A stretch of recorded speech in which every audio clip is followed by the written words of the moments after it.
ನೀವು ಎಲ್ಲರೂ ಗೋಬಿ ಫ್ರೈನ ತಿಂದೇ ಇರ್ತೀರಾ. ಅದೇ ರೀತಿ ಹಲಸಿನಕಾಯಿ ಫ್ರೈನ ಹೇಗೆ ಮಾಡೋದು ಅಂತ ನೋಡೋಣ. ಇದನ್ನು ತುಂಬ ಸುಲಭವಾಗಿ ಮಾಡ್ಬೋದು. ನಾನಿಲ್ಲಿ ಒಂದು 300 ಗ್ರಾಮ್ನಷ್ಟು ಹಲಸಿನಕಾಯಿನ ತಗೊಂಡಿದ್ದೀನಿ, ಕಟ್ ಮಾಡಿ ಇಟ್ಕೊಂಡಿದ್ದೀನಿ. ನಂತರ ಒಲೆ ಮೇಲೆ ಒಂದು ಪಾತ್ರೆ ಇಟ್ಟು ಒಂದು ಅರ್ಧ ಲೀಟರ್ನಷ್ಟು ನೀರು ಹಾಕ್ಕೊಳ್ಳಿ. ನೀರಿಗೆ ಉಪ್ಪು ಮತ್ತು ಒಂದು ಅರ್ಧ ಚಮಚದಷ್ಟು ಅರಿಶಿನ ಪುಡಿ ಹಾಕ್ಕೊಳ್ಳಿ. ನೀರು ಕುದಿಯೋದಕ್ಕೆ ಶುರು ಆದಮೇಲೆ ನೀವು ಹೆಚ್ಚಿಟ್ಕೊಂಡಿರೋ ಹಲಸಿನಕಾಯಿನ ಹಾಕಿ ಚೆನ್ನಾಗಿ ಕುದಿಯೋದಕ್ಕೆ ಬಿಡಿ. ಮೇಲೆ ಮುಚ್ಚಳ ಮುಚ್ಚಿಟ್ಟು ಸ್ವಲ್ಪ ಹೊತ್ತು ಆದಮೇಲೆ ತೆಗೆದು ನೋಡಿದಾಗ ಒಂದು 50% ಅಷ್ಟು ಕುಕ್ ಆಗಿದೆ ಅಂತಂದರೆ ಆಫ್ ಮಾಡಿ ಇನ್ನೊಂದು ಬೌಲಿಗೆ ಅದು ಹಲಸಿನಕಾಯಿನೆಲ್ಲ ಟ್ರಾನ್ಸ್ಫರ್ ಮಾಡ್ಕೊಳ್ಳಿ.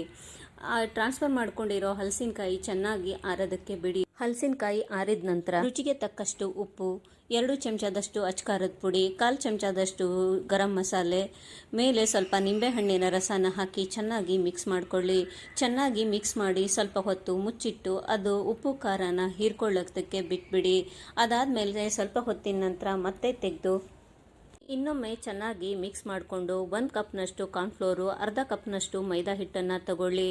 ಅದನ್ನು ನಿಧಾನಕ್ಕೆ ಸ್ವಲ್ಪನೇ ಮಿಕ್ಸ್ ಮಾಡ್ಕೊಳ್ಳಿ. ಒಂದೇ ಸತಿಗೆ ಅಷ್ಟು ಹಿಟ್ಟನ್ನು ಹಾಕ್ಕೊಳ್ಳೋಕೆ ಹೋಗಬೇಡಿ. ಇಲ್ಲಿ ನಾನು ಹೆಚ್ಚು ಕಮ್ಮಿ 1 ಕಪ್ನಷ್ಟು ಕಾರ್ನ್ಫ್ಲೋರು, ಅರ್ಧ ಕಪ್ನಷ್ಟು ಮೈದಾ ಹಿಟ್ಟು ಅಷ್ಟನ್ನು ಯೂಸ್ ಮಾಡ್ಕೊಂಡಿದ್ದೀನಿ.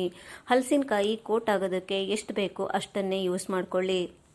ಚೆನ್ನಾಗಿ ಮಿಕ್ಸ್ ಮಾಡ್ಕೊಂಡ ನಂತರ ಒಲೆ ಮೇಲೆ ಒಂದು ಬಾಣಲೆನಿಟ್ಟು ಕರಿಯೋದಕ್ಕೆ ಎಷ್ಟು ಎಣ್ಣೆ ಬೇಕೋ ಅಷ್ಟು ಹಾಕ್ಕೊಳ್ಳಿ.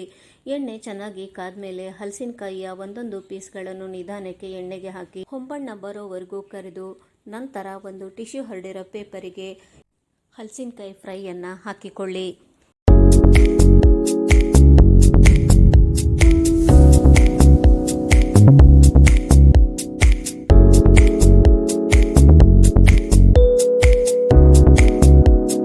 ಈಗ ಹಲಸಿನಕಾಯಿ ಫ್ರೈ ರೆಡಿಯಾಗಿದೆ. ಮೇಲೆ ಸ್ವಲ್ಪ ಚಾಟ್ ಮಸಾಲ ಹಾಕಿ ಟೇಸ್ಟ್ ಮಾಡಿ ನೋಡಿ. ನೀವು ಮನೆಯಲ್ಲಿ ಈ ರೆಸಿಪಿನ ಟ್ರೈ ಮಾಡಿ ಹೇಗಿತ್ತು ಅಂತ ಹೇಳಿ.